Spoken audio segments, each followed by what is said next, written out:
Mga igsuon mayong adlaw kanatong tanan.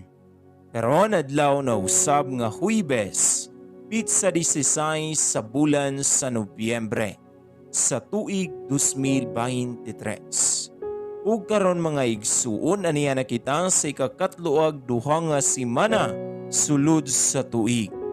Sa ngalan samahan sa Anak ug sa Espiritu Santo. Amen. Ang Ebanghelyo kinutlo gikan sa basahon sumala ni San Lucas.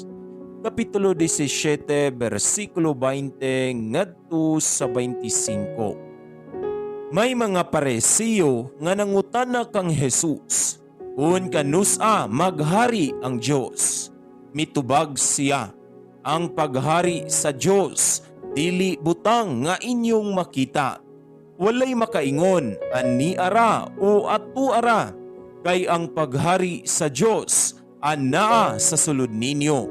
Unya mingon siya sa mga tinun-an, moabot ang panahon nga mangandoy kamo pagtan-aw sa usa sa mga adlaw sa Anak sa Tao. Apan dili gayud kamo makakita niini. Adunay daghan nga moingon, tua didto o dia diri. Apan ayaw kamo pag-adto aron pagsusi niini.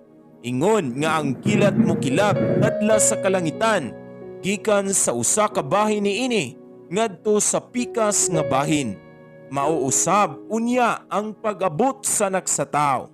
Apan una sa tanan, kinahanglan mag-anto siya pag-ayo ug unya isalikway siya sa mga tao nga nagpuyo niining panahona karon. Mga igsuon, ang Ebanghelyo sa Ginoo, daygon ikaw o Kristo. Dalaygong Amahan, salamat sa pagpukaw kanako sa matag adlaw. Sa matag bukas sa akong mga mata sa kabuntagon, gihatag nimo kanako ang imong gasa sa kinabuhi, tinuyugan sa bag-ong paglaom, o grasya nga nakita pa nako ang pagsubang sa adlaw. Sa dili pa nako sugdan ang akong adlaw sa panikay-sikay, pasaylua in taon ako.